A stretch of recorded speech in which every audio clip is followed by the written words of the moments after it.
Welcome back to the Stash House, everybody. Today we're doing something a little bit different. I'm doing a collab video with a awesome YouTuber. His name is James. The name of his channel is In Search of Physical Media, which is literally what our whole community is all about. And his channel is so awesome. He really gets into details with new releases, past releases, upgrading from DVDs and to Blu-rays, and he gives you some information on a lot of. He breaks down a lot of stuff. Now, today we're doing the most anticipated films of 2020 coming out on DVD and Blu-ray. For me, it's going to be mostly Blu-ray and 4K. But we both came up with our own list of 15 titles. He's got his own, I've got my own. And anytime that we talk about a movie that he might have on his list and I also have on my list, we'll talk about that a little bit as well. But today I'm going to be going uh, through release date. So in order of release, we're going to be talking about the movies that I'm most anticipated for. Let's check it out.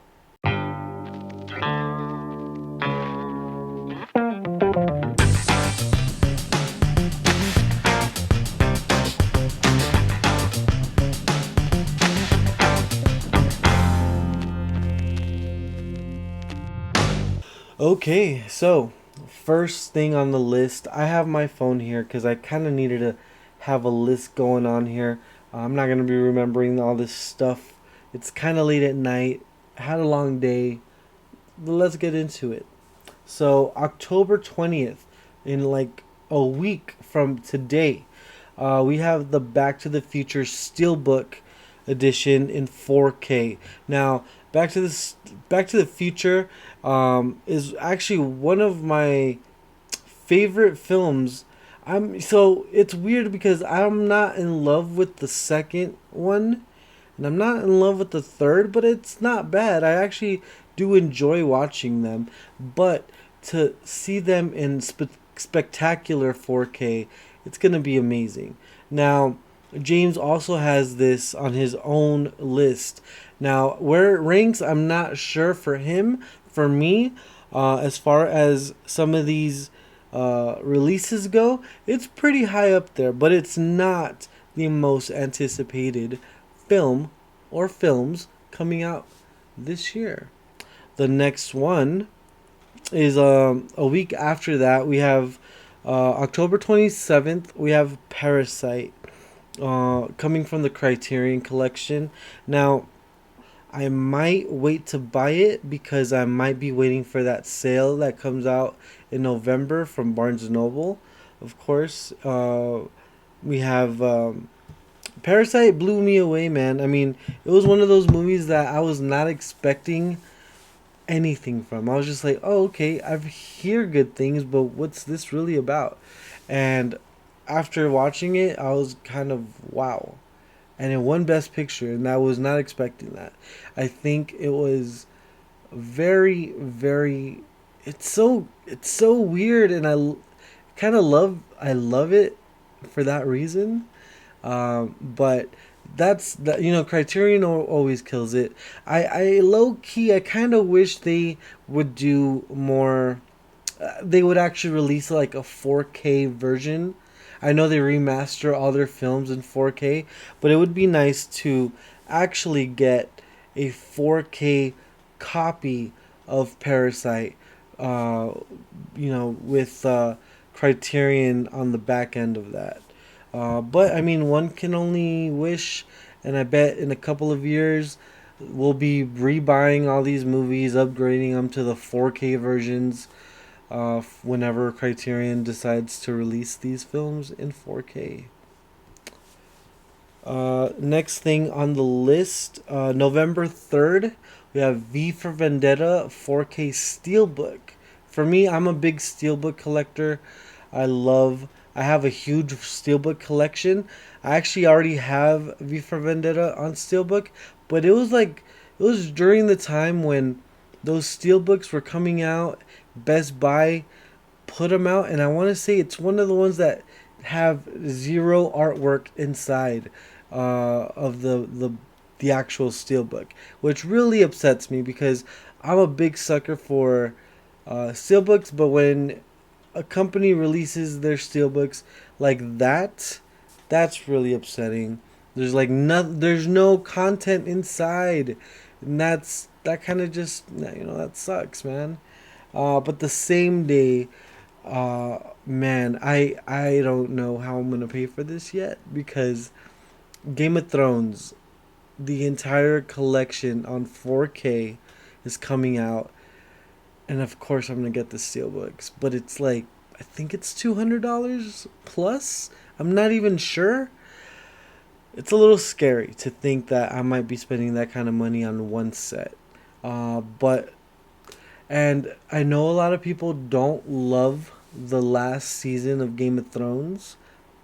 I didn't mind it. I thought it ended very unexpected. And I think everyone wanted that satisfaction of, I want this to happen, and they make up their own endings in their heads. And of course, this isn't based on the books after I believe, like after the seventh season, it wasn't based on the books anymore. So they took their creative liberties, and I'm fine with that. I'm okay with that. I really did like Game of Thrones. I didn't love the ending, but for what we got, I was okay with that, and I really enjoyed it. So, looking forward to getting that set if I can afford it. The next thing, November 17th, a documentary. Now, I didn't think there were going to be documentaries on my list at all, but I'm a kid of the 90s. I grew up, I was born in 86, so the 90s were really when I was growing up. And there's a documentary called The Orange Years.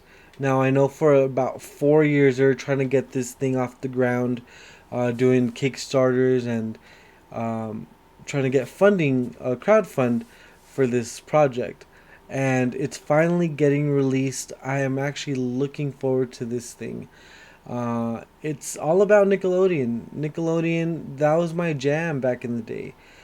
So it's kind of a thing for me where I kind of want to relive that childhood, and it's really cool. Like, I want to be able to share that with people that might have not grown up with that.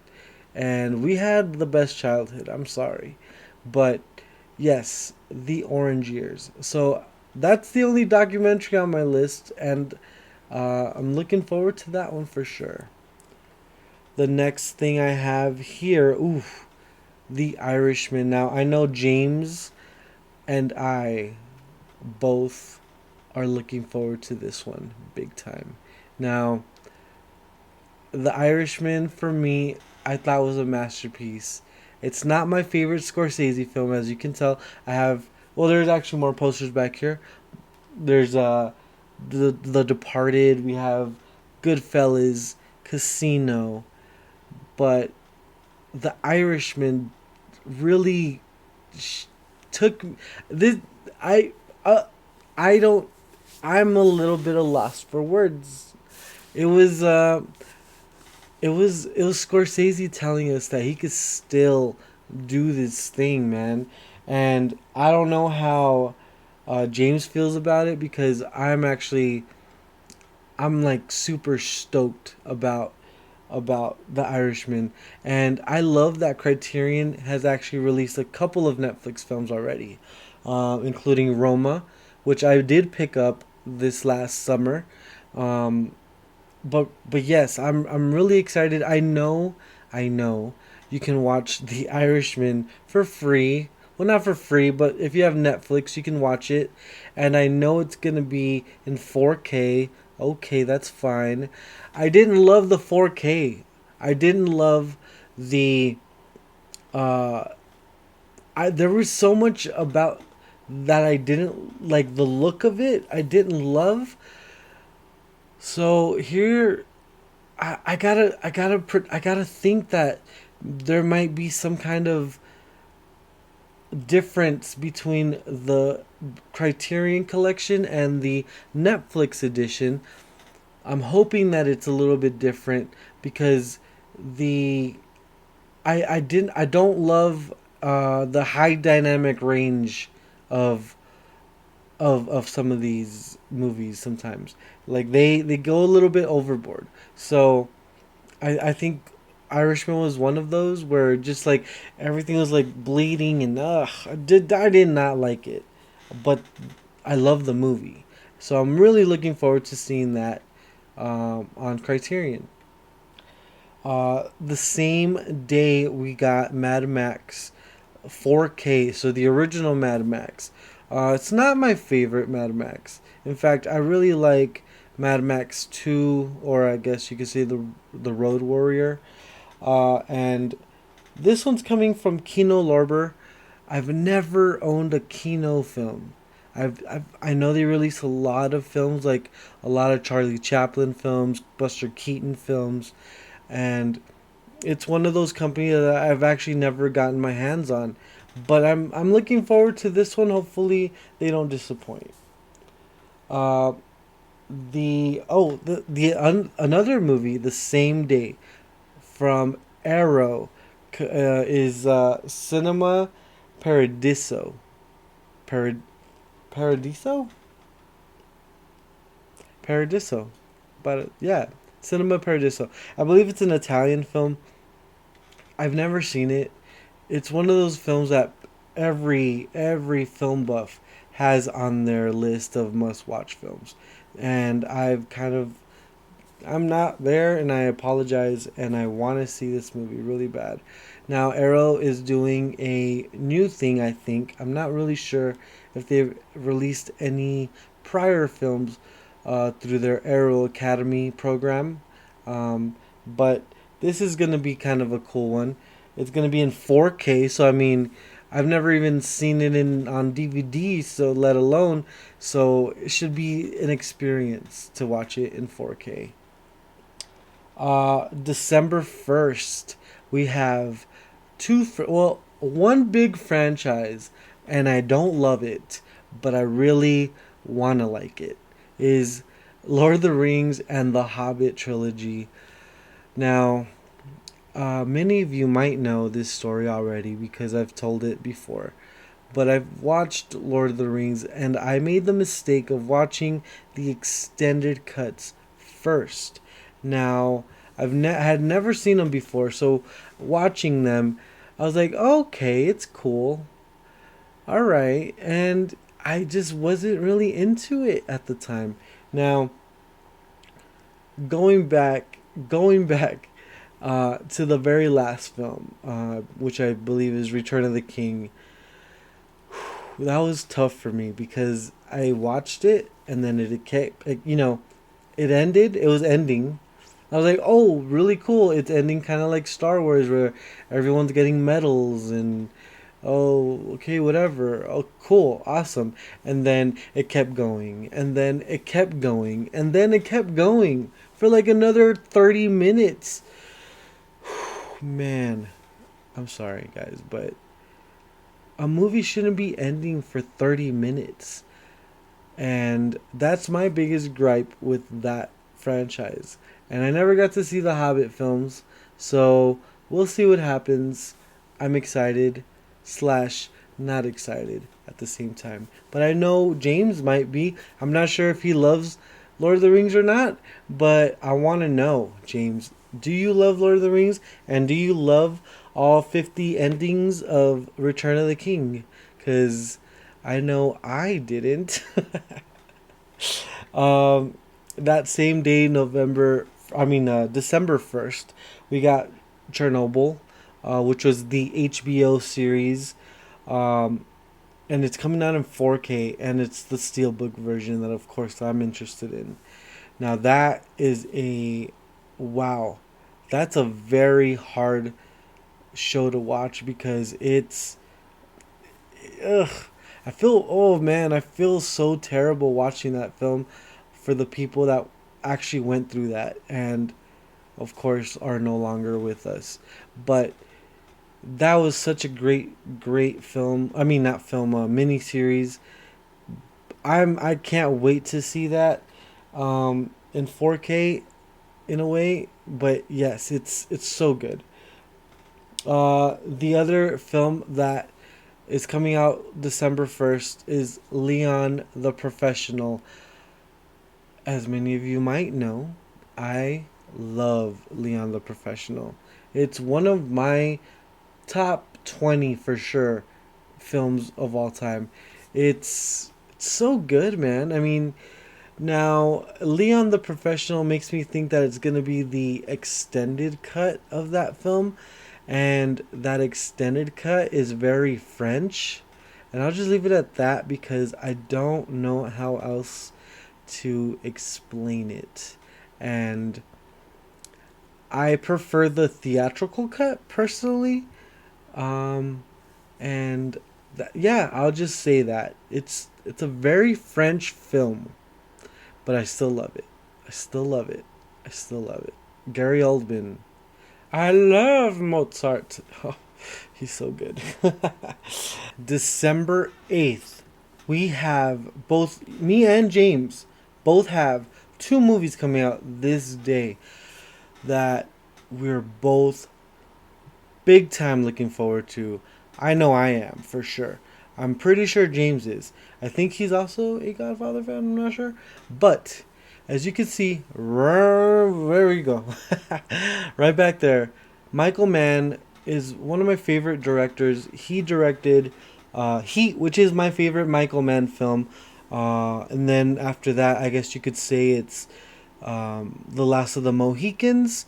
But right up there is Collateral. Now, Collateral is so good.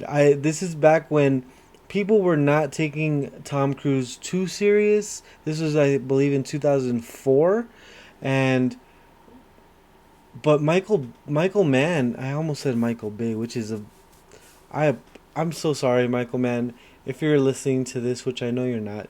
I would never compare you to ever ever. Well, anyway, so Michael Mann, he has this look, which is very. Ooh, it's an acquired taste, and it's not particularly my favorite taste. He's got this low shutter that he uses on his films to bring up natural light. Anyone that's in cinematography might know what I'm talking about, but a lot of weird grain, digital grain, because this was the film that started the whole digital revolution in cinematography. Now this was shot in 1080p. I know that for a fact. I had seen the behind the scenes of that film many times because I was a film student, and so knowing what they were shooting on and stuff, but they had used this was one of the first films shot digitally that was a major release, and you could see that look that he gave us. And now after watching that, I was like, oh wow, that was such a weird movie. And then he did it again in 2006 with Miami Vice. Now, was it 2006? I want to say yes. Maybe it might have been a different year, but I'm pretty sure it was 2006. Same look. And then after that, every movie he did, Public Enemies, Black Hat, all had that look. I don't love that look, but I love Collateral. Collateral with Jamie Foxx and Tom Cruise even had a little brief cameo or a little small role by Jada Pinkett Smith, and I love that film. I mean, I think that's one of I wasn't expecting that film whatsoever when it came out. So it was a really nice surprise. So that's one big time that I know James is looking forward to, and I was really happy to see that he had that on his list when we were coming up with this list, because I was like, oh, that's perfect, because I love that film so much. The other film, which, okay, as you can see over here to this side, We have The Godfather 1, The Godfather 2. Not a big fan of The Godfather 3. Which many people who love The Godfather aren't the greatest fans of The Godfather Part 3. Now, Godfather 3 has its fans, but I can swallow, I can digest that film. I'm also I'm actually looking forward to watching this new cut because I love, well, one, Francis Ford Coppola is one of my favorite directors. He directed Bram Stoker's Dracula, which I love. He directed The Outsiders, Apocalypse Now, um, The Conversation, and of course Godfather 1, 2, and 3, and 3. But so it has a new title. It's weird. It's called The Godfather 3 Coda, The Death of Michael Corleone. Now, if I'm not mistaken, the original title for that film was supposed to be Godfather 3 The Death of Michael Corleone. So this is maybe his original idea. I don't know. Sofia Coppola is such an amazing director. And I think she's incredible at directing. Not so much, the acting side. Daddy? And then, oh man. It was so cringeworthy, but I'm just kind of wondering what's gonna happen with this film. I'm gonna give it a fair shot. I do love the Godfather series. As you can see, I'm a big mob movie guy.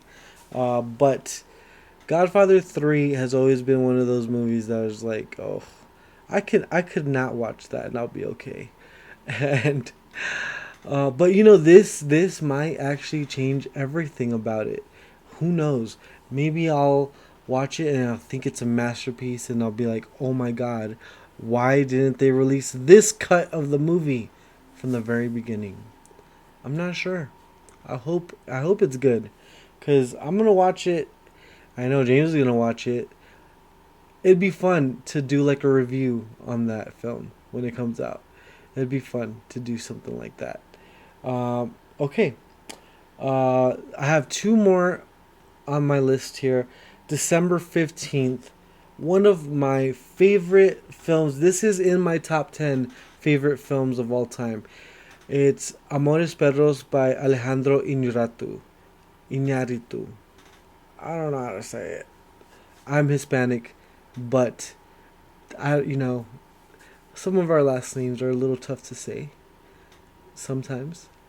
Um, he's one of my favorite filmmakers, period, hands down. Now, Amores Perros is for me like, if I ever make a film, I want it to be like this. And Amores Perros, not so much the three different stories that all come together. That's been done to death. Tarantino mastered it. This movie did a really good job at it too. But that grittiness of this film, man, it feels very real, and it's one of those movies that you watch it once, you don't forget it, and you kind of just want to watch it all the time. That's me with this film. I absolutely adore this film. So, Amores Perros, Criterion Collection, killing it, man. Killing it. Now, I have some.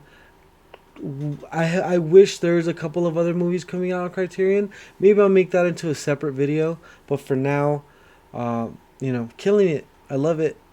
Keep doing it. Last but not least, right before Christmas, I don't even like anime. I don't. I'm not an anime kind of guy, but they're releasing Akira. Akira is amazing in 4K. I know they recently released Ghost in the Shell, in 4K, and I hear not so great things about that. So here's hoping that they do right by this film, because I love Akira. I think it's one of those. This is kind of what started cyberpunk and synthwave and all that stuff. It was made in the 80s. It's a very 80s anime, but it's so good. I love it. Uh, I mean, it's like a Blade Runner, and I can't even, I don't even know. I don't even know. But I'm excited about this film. And that's it, guys. I mean, thank you guys for watching uh, this video. I know it's a little long, but these are my most anticipated movies of the rest of this year, coming out on DVD and Blu-ray and 4K and steelbooks and box sets. And oh my god, do I even have the space? I don't know. But I want to just give a big thank you to James for coming up with this idea of doing this video for our channels. Uh, it's it's awesome to have met you, and I'm really glad. I hope we keep doing this in the future. Please go subscribe to his channel, In Search of Physical Media. I mean, it's kind of a perfect, channel name, because isn't that what we're all doing all the time, in search of physical media? I mean, I even went recently to the dollar store, and I found myself a couple of Blu-rays that, I might, do a little update in the next coming weeks. But yes, I just want to give a big shout out to James for doing this collab with me. You're awesome, dude, and please go subscribe to his channel. All right, guys. Well, that will be it for me. I kind of gotta go to bed. You can't tell, I'm kind of blah, blah, blah, all over the place, and it's just been a long day, long night. It's my bedtime. It's my bedtime. So, with all that being said, thank you guys for watching, and I'll see you guys next time. Okay, bye.